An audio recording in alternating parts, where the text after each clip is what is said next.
Welcome to Galaxy Classes, where concepts become clear and learning becomes powerful. तो चलिए आज 10वीं कक्षा की हिंदी की किताब से एक बहुत ही प्रेरणादायक गीत हम पढ़ने जा रहे हैं। इसका नाम है अपनी गंध नहीं बेचूंगा और इसे लिखा है बालकवि बैरागी जी ने। देखिए, ये सिर्फ एक कविता नहीं है, ये तो समझिए जीवन जीने का एक पूरा फलसफा है, एक दर्शन है। तो तैयार हो जाइए इस खूबसूरत गीत की एक एक परत को समझने के लिए, इसकी गहराइयों में उतरने के लिए। अच्छा, कविता को शुरू करने से पहले एक सवाल है जिस पर सोचना बहुत जरूरी है। जरा सोचिए, क्या स्वाभिमान का कोई मोल हो सकता है? क्या दुनिया में ऐसी कोई कीमत है, कोई ऐसी दौलत है जिसके लिए कोई अपनी इज्जत, अपनी पहचान, अपना आत्मसम्मान सब कुछ बेच दे? ये जो सवाल है ना, यही इस पूरी कविता की जान है, इसका केंद्र है। और हम पूरी कविता में इसी एक सवाल का जवाब ढूंढने की कोशिश करेंगे। तो चलिए सबसे पहले मिलते हैं इस गीत के रचनाकार से और समझते हैं इस कविता का परिचय। देखिए, किसी भी रचना को अगर गहराई से समझना हो ना, तो उसके रचयिता के बारे में जानना बहुत जरूरी हो जाता है। तो आइए देखते हैं कि बाल कवि बैरागी जी कौन थे और इस कविता का, इसका असली मतलब क्या है, इसका मूल भाव क्या है। ये हैं बालकवि बैरागी जी। इनका जन्म हुआ था 1931 में मध्य प्रदेश के मंदसौर में। और जैसा कि हमारी किताब में बताया गया है, उनका जीवन शुरू से ही, मतलब बिल्कुल शुरुआत से ही संघर्षों से भरा हुआ था। ऐसा समझिए कि संघर्ष तो उनका साथी बन गया था। और जानते हैं, इन्हीं मुश्किल हालातों से प्रेरणा लेकर नंद रामदास बैरागी साहित्य की दुनिया में बालकवि बैरागी के नाम से मशहूर हुए। वो सिर्फ साहित्य में ही नहीं, बल्कि राजनीति में भी काफी सक्रिय रहे। उनकी कविताओं की सबसे बड़ी खासियत पता है क्या है? वो है ओज गुण। अब ये ओज गुण क्या होता है? इसका मतलब है ऐसी कविता जिसको पढ़कर या सुनकर हमारे अंदर जोश, वीरता और एक जबरदस्त उत्साह भर जाए। उनके जीवन का जो संघर्ष था, जो हौसला था, वही सब उनकी कविताओं में शब्द बनकर उतर आया। उनकी कुछ मुख्य रचनाएं हैं गौरव गीत और दर्द दीवानी। अब सोचिए, जिस कवि ने खुद इतना संघर्ष भरा जीवन जिया हो, वो जब स्वाभिमान की बात करेगा तो उसकी बातों में कितनी ताकत होगी, कितना दम होगा। अब देखते हैं पद्य संबंधी, यानी कि इस कविता का जो सेंट्रल आइडिया है वो क्या है।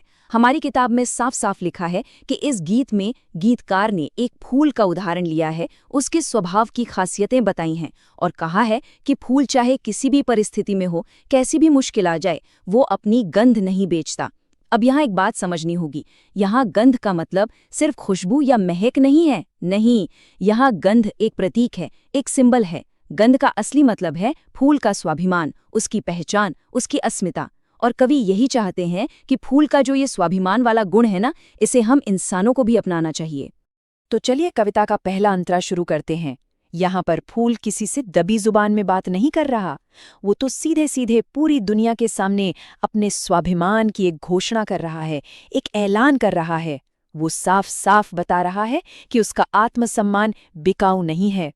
चाहे सभी सुमन बिक जाएं, चाहे ये उपवन बिक जाएं, चाहे 100 फागुन बिक जाएं, पर मैं गंध नहीं बेचूंगा, अपनी गंध नहीं बेचूंगा। आइए एक एक लाइन को, उसके भाव को पकड़ते हैं। पहली लाइन, चाहे सभी सुमन बिक जाएं।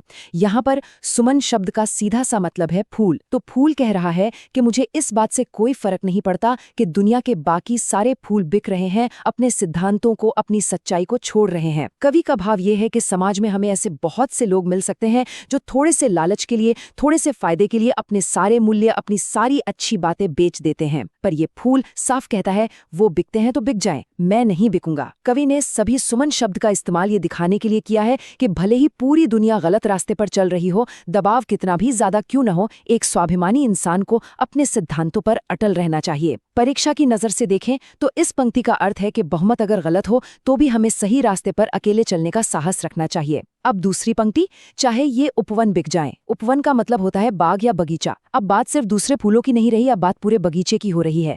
मतलब फूल कह रहा है कि चाहे मेरा पूरा समाज, मेरा पूरा माहौल ही क्यों ना भ्रष्ट हो जाए, सबके सब बिक जाएं, तब भी मैं अपने स्वाभिमान पर, अपनी सच्चाई पर अड़ा रहूंगा। यहाँ उपवन शब्द का इस्तेमाल एक बड़े सामाजिक पतन को दिखाने के लिए किया गया है। ये लाइन बताती है कि कभी कभी हमारी लड़ाई कुछ लोगों से नहीं बल्कि पूरे सिस्टम से होती है। परीक्षा में इसका भावार्थ लिखते समय ये समझाना होगा कि बुरी से बुरी सामाजिक परिस्थितियों में भी अपने मूल्यों की रक्षा करना ही असली स्वाभिमान है। तीसरी पंक्ति देखिए, चाहे 100 फागुन बिक जाए। फागुन का महीना ये वसंत का महीना होता है, यानी खुशियों का, मौकों का, अवसरों का प्रतीक।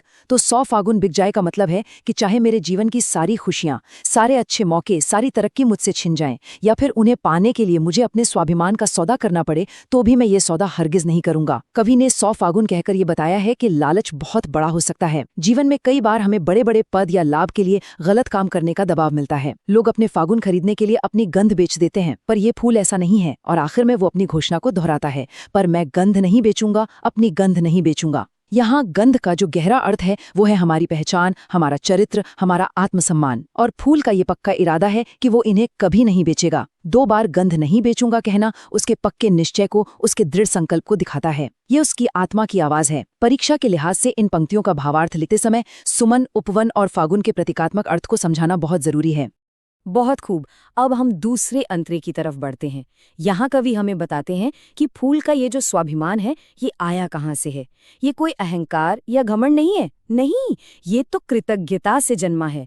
ये एक तरह का आभार है उन सब के प्रति जिन्होंने इसे पाला पोसा है, इसे बड़ा किया है। जिस डाली ने गोद खिलाया, जिस कोमपल ने दी अरुणाई। पहली लाइन, जिस डाली ने गोद खिलाया। डाली का मतलब तो हम सब जानते हैं, टहनी, और गोद का मतलब होता है आंचल, माँ का आंचल। तो इसका सीधा सा मतलब है कि जिस टहनी ने मुझे अपनी गोद में एक बच्चे की तरह खिलाया है, पाला है। यहाँ कवि का भाव ये है कि फूल उस शाखा का एहसानमंद है जिसने उसे माँ की तरह सहारा दिया, पोषण दिया। गोद खिलाना शब्द में जो प्यार और दुलार है वो महसूस करने वाला है। यह हमारे जीवन में हमारे माता पिता की तरह है। दूसरी लाइन, जिस कोमपल ने दी अरुणाई। कोमपल का मतलब होता है नई कच्ची कोमल पत्तियां, और अरुणाई का मतलब है लालिमा, सुबह के सूरज जैसी हल्की हल्की लाली। इसका मतलब यह है कि जिन नई नई कोमल पत्तियों ने मुझे एक सुंदर रंग दिया, एक चमक दी। भाव यह है कि जब कली बहुत छोटी होती है तो ये कोमल पत्तियां उसे चारों तरफ से घेर कर उसकी रक्षा करती हैं, उसे पोषण देती हैं। फूल उन सब का एहसान मान रहा है। वो अपनी जड़ों को, अपने शुरुआती दिनों को भूला नहीं है। अब अगली पंक्तियां बहुत ही ज्यादा महत्वपूर्ण हैं। लक्ष्मण जैसी चौकी देकर जिन कांटों ने जान बचाई। इस पंक्ति का सरल अर्थ तो ये है कि जिन कांटों ने लक्ष्मण जी की तरह पहरेदारी करके मेरी जान बचाई। लेकिन इसका जो गहरा भाव है उसे हम अगली स्लाइड में और अच्छे से समझते हैं। जरा इस स्लाइड को ध्यान से देखिए। एक तरफ है नुकीले कांटे जो फूल की रक्षा कर रहे हैं, और दूसरी तरफ है रामायण के लक्ष्मण जी। कवि ने यहाँ एक बहुत ही सुंदर तुलना की है जिसे हम उपमा अलंकार कहते हैं। चौकी शब्द का मतलब होता है पहरेदारी, तो कवि कांटों की पहरेदारी की तुलना लक्ष्मण जी की पहरेदारी से कर रहे हैं। भाव ये है कि जिस तरह लक्ष्मण जी ने 14 साल तक बिना सोए पूरी निष्ठा और समर्पण से राम और सीता जी की रक्षा की, ठीक उसी तरह इन कांटों ने हर खतरे से इस फूल की जान बचाई है। हमारे जीवन में भी तो हमारे माता पिता, हमारे शिक्षक कभी कभी हमें कांटों की तरह चुभते हैं, हमें डांटते हैं, अनुशासित करते हैं, लेकिन असल में वो लक्ष्मण की तरह ही तो हमारी रक्षा कर रहे होते हैं। फूल इस गहरी सच्चाई को समझता है और इसीलिए वो अगली लाइन में कहता है, इनको पहला हक आता है चाहे मुझको नोचें तोड़ें। इसका सरल सा मतलब है कि मुझ पर सबसे पहला अधिकार उन्हीं लोगों का है जिन्होंने मुझे बनाया है। वो चाहे तो मुझे नोच सकते हैं, तोड़ सकते हैं, मुझे कोई आपत्ति नहीं। भाव ये है कि फूल अपने संरक्षकों को, यानी उस डाली को, उन कोपलों को, उन कांटों को अपने ऊपर पूरा अधिकार देता है। वो कहता है कि मेरा जो करना है वो आप कीजिए, लेकिन मैं किसी बाहरी के हाथों, किसी अजनबी के हाथों बिकने को तैयार नहीं हूं जिसने मेरे लिए कुछ नहीं किया। परीक्षा में लक्ष्मण जैसी चौकी देकर इस पंक्ति का भाव स्पष्ट करने के लिए सवाल आ सकता है। तब इस उपमा अलंकार और इसके पीछे जो कृतज्ञता का भाव छिपा है उसे समझाना होगा। चलिए अब इस अंतरे के अगले हिस्से को देखते हैं। चाहे जिस मालिन से मेरी पंखुड़ियों के रिश्ते जोड़ें। पंखुड़ियां मतलब फूल की पत्तियां और रिश्ते मतलब संबंध। फूल कह रहा है कि मेरे जो अपने हैं, मेरी डाली, मेरे कांटे, वो ये फैसला कर सकते हैं कि मेरी पंखुड़ियों का रिश्ता किस मालिन से जोड़ना है। इसका भाव ये है कि फूल अपने संरक्षकों को ये अधिकार भी देता है कि वो उसका जीवन किसी को भी सौंप दे, उसे स्वीकार है। लेकिन इसके बाद वो ललकारता है, ओ मुझ पर मुड़राने वालों, मेरा मोल लगाने वालों। मुड़राने का मतलब है लालच भरी नजरों से किसी के आसपास चक्कर काटना, और मोल का मतलब है कीमत।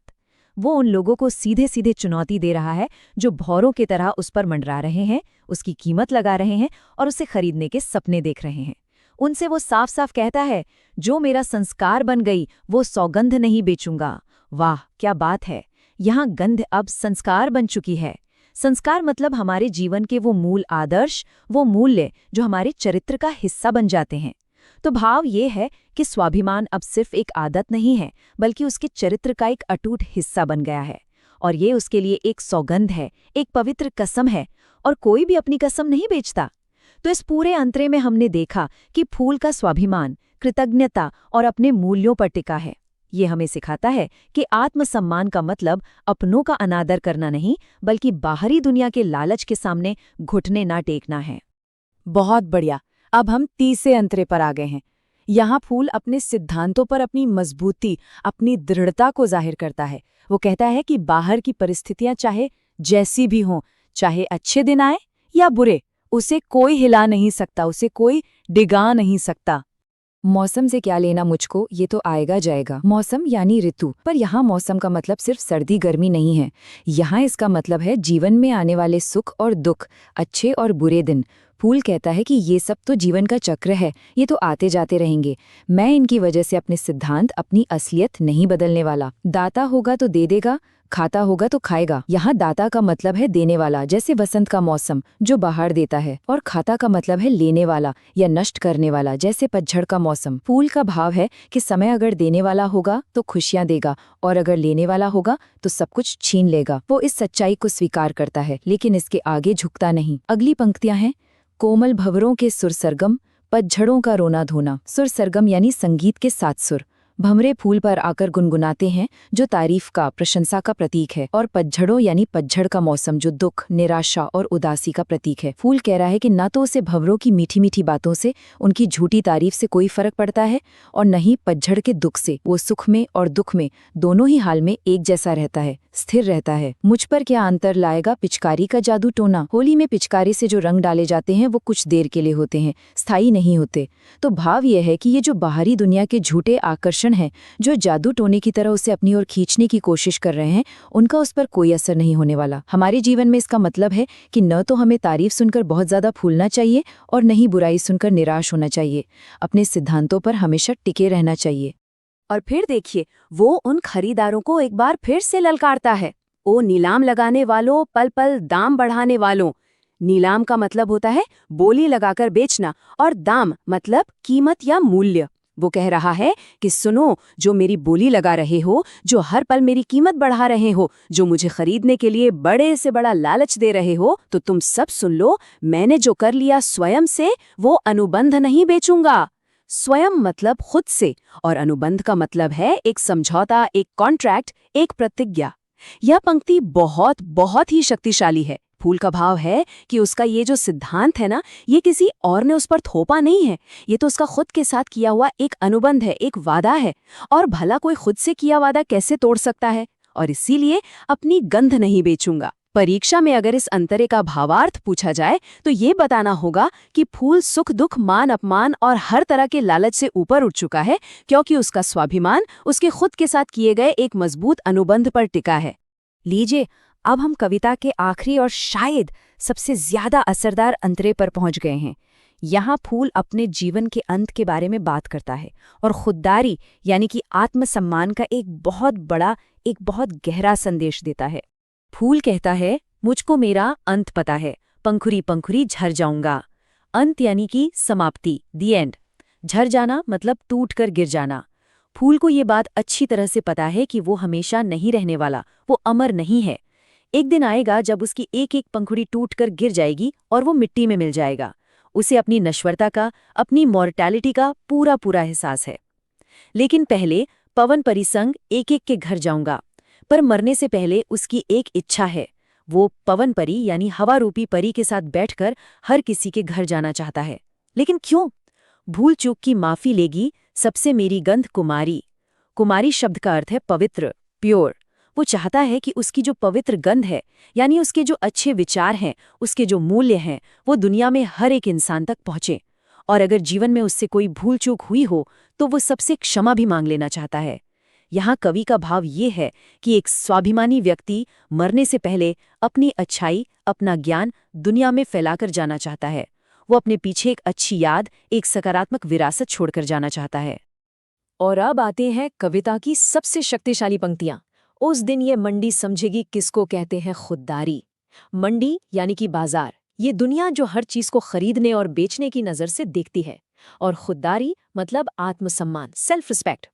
फूल कहता है कि जिस दिन मैं बिकने की जगह मुरझाकर मिट्टी में मिल जाऊंगा ना, उस दिन इस बाजार को, इस दुनिया को असली खुददारी का मतलब समझ में आएगा। बिकने से बेहतर मर जाऊं, अपनी माटी में झड़ जाऊं। वो एक साफ चुनाव करता है। बिककर किसी अमीर आदमी के गुलदस्ते की शोभा बढ़ाने से लाख गुना बेहतर है कि वो मर जाए और अपनी ही माटी यानी अपनी ही मिट्टी में मिल जाए जहां से वो पैदा हुआ था। ये अपनी जड़ों की तरफ वापस लौटना है। और अंत में वो कहता है, मन ने तन पर लगा दिया जो, वो प्रतिबंध नहीं बेचूंगा। तन यानी कि शरीर, और प्रतिबंध मतलब रोक या बंधन।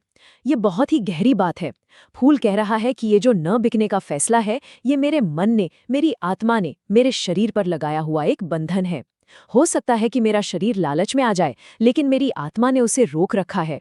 और आत्मा का लगाया हुआ ये बंधन, ये प्रतिबंध मैं किसी भी कीमत पर नहीं बेचूंगा, अपनी गंध नहीं बेचूंगा। तो यहाँ आकर ये कविता एक बहुत ऊंचे दार्शनिक स्तर पर खत्म होती है, जहाँ मन और तन के संघर्ष में आखिरकार मन की जीत होती है। तो ये थी बाल कवि बैरागी जी की एक अद्भुत कविता। उम्मीद है कि हर एक पंक्ति का अर्थ और उसके पीछे छिपा हुआ भाव अच्छे से समझ आ गया होगा। अब चलिए जल्दी से इसका एक सारांश देख लेते हैं और परीक्षा के लिए कुछ जरूरी बातों पर भी चर्चा कर लेते हैं। तो इस कविता का केंद्रीय भाव क्या है, इसका सार क्या है? पहला बिंदु, इसका मुख्य संदेश। हर इंसान को फूल की तरह बनना चाहिए और चाहे कैसी भी परिस्थिति आ जाए, अपना स्वाभिमान कभी नहीं बेचना चाहिए। दूसरा बिंदु, कवि का उद्देश्य क्या है? कवि हमें आत्मसम्मान, कृतज्ञता यानी एहसान मानना और अपने सिद्धांतों पर मजबूती से टिके रहने का महत्व समझाना चाहते हैं। और तीसरा, सबसे जरूरी बिंदु, प्रतीक। ये हमेशा याद रखना है कि इस कविता में फूल एक स्वाभिमानी इंसान का प्रतीक है और गंध उसके चरित्र, उसके मूल्यों और उसकी पहचान का प्रतीक है।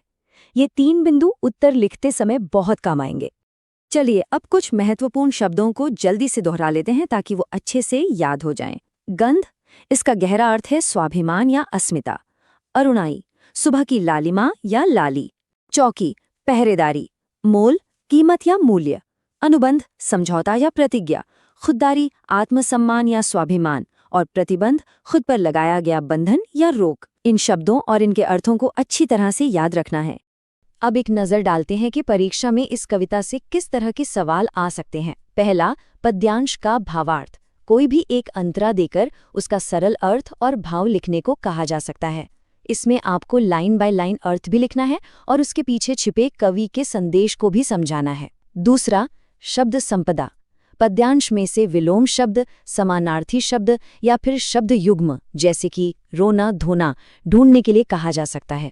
तीसरा, अभिव्यक्ति यानी स्वमत। स्वाभिमान मनुष्य की सबसे बड़ी पूंजी है। इस जैसे विषय पर अपने विचार लिखने को आ सकते हैं। इसमें कविता से उदाहरण देकर अपने उत्तर को और भी मजबूत बनाया जा सकता है। और चौथा, सरल अर्थ। कविता की कोई भी 2 या 4 पंक्तियां देकर उनका सीधा साधा मतलब लिखने को कहा जा सकता है। इन सभी तरह के प्रश्नों के लिए अच्छी तरह से तैयार रहना है। इस पाठ को हम कविता की इन्हीं 2 पंक्तियों के साथ समाप्त करते हैं। बिकने से बेहतर मर जाऊं, अपनी माटी में झड़ जाऊं। ये सिर्फ एक फूल का नारा नहीं है, बल्कि हर उस इंसान का नारा होना चाहिए जो अपने आत्मसम्मान को दुनिया में सबसे ऊपर रखता है। अपने मूल्यों से समझौता करने से लाख गुना बेहतर है अपनी जड़ों की ओर लौट जाना। इस एक विचार को हमेशा अपने साथ रखना है। This lesson was brought to you by Galaxy Classes, created only for study and concept clarity. अगर ये विश्लेषण पसंद आया हो तो उसे लाइक करें, अपने दोस्तों के साथ शेयर करें और आगे की सूचनाओं के लिए हमारे चैनल को सब्सक्राइब करके बेल आइकॉन जरूर दबाएं। धन्यवाद।